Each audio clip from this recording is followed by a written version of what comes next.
Hey friends, you're watching BrainStormAcres. I'm Henry. Well, today didn't start off the way I'd planned.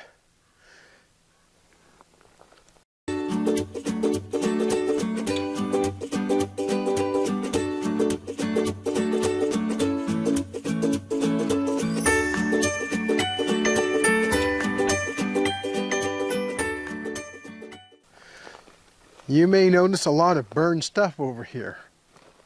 Well, I had a good distance between this pile of yard debris and our burn barrel, but it wasn't enough.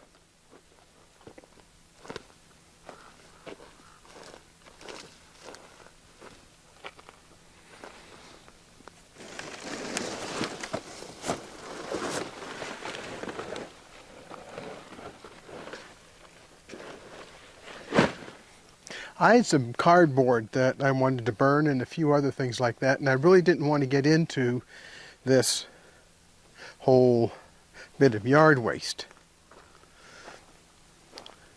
There wasn't much breeze, there wasn't any strong wind.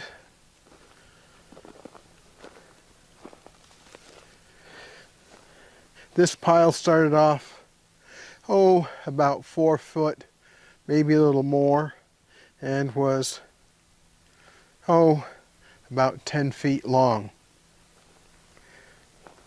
It's not that big anymore, and that's because it's mostly burned.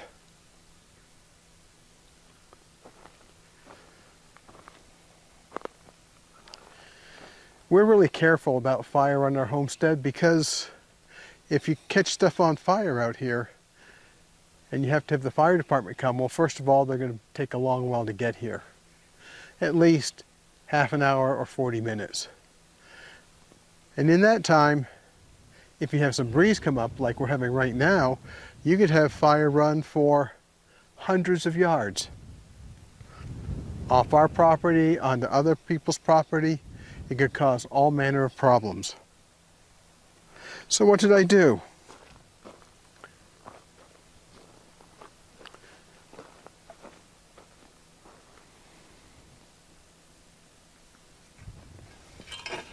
All I was trying to do was get a little bit of stuff burned while there was no wind this morning.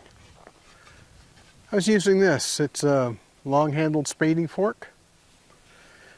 Normally I just pick a little bit of stuff up and put it in the burn barrel, a little bit at a time. That didn't work. What happened this morning was really unusual. Why was it unusual? Because something popped in that burn barrel. It blew a piece of burning cardboard up in the air. That would be no big deal because it wasn't going to blow anywhere much. Then the wind came up all of a sudden, and it blew that ember over on this back side of this pile of yard waste, which meant that it caught fire right away. This was all dry. Yes, I'd planned to burn it a little bit at a time, but I didn't want to burn it today. I had other things to do, other plans. So what I did instead was try to tend this fire. I used the spading fork to move bits of burning yard waste so that the flames would not get too high. It was pretty hot. I have a few burns on my hands. I got a little bit of scalding on my face. No big deal. I've dealt with fires of this kind of intensity before, mostly firefighting, never firefighting on our own property. So after 18 years of owning this place, it finally happened. I had something go out of control that I hadn't planned to have go out of control. But I got it back in control. I separated the pile out as best I could. It was really, really hot. Now Irene came outside. She saw what was going on.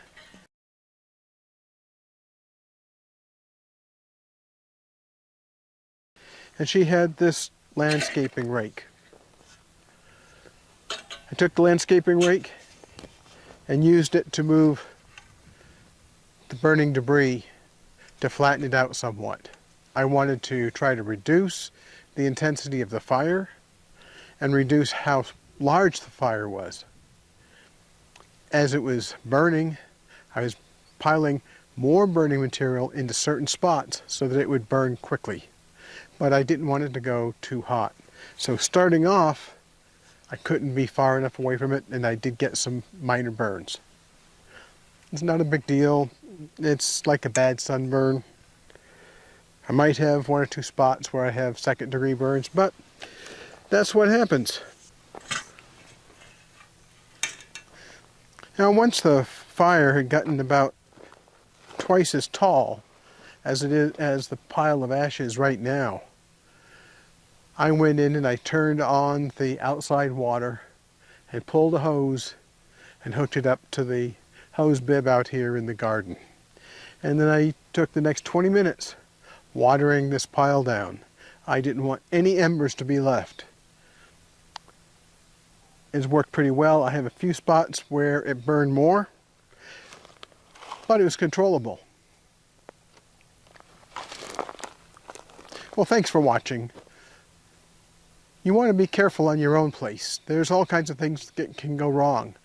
The trick to being in control, or at least not going out of control, is knowing what you would do when it happens, because stuff is going to happen.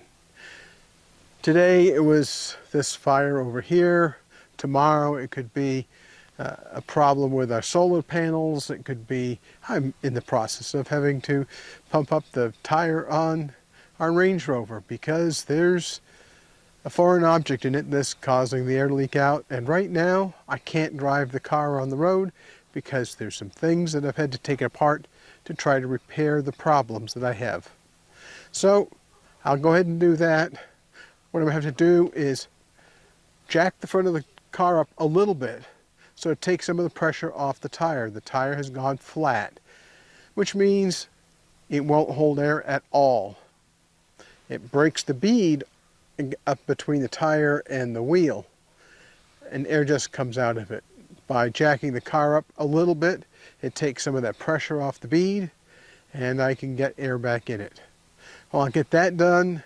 And then depending on how much time I have left and how I'm feeling, I'll pull that tire off and go on into town and get them to plug that tire.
Well, I hope this provided some interest to you. Sorry I didn't get any film of the fire this morning because I was busy trying to put it out. Thanks for watching. Don't forget to hit like, subscribe, and ring the bell for notifications because you can never tell what we're going to be doing here. Putting out a fire, maybe. Repairing some irrigation, definitely. Getting Water transferred to the greenhouse? Absolutely. We'll talk with you later. Bye. Hey, don't forget to brainstorm. It's really important. Thinking things through before they happen helps.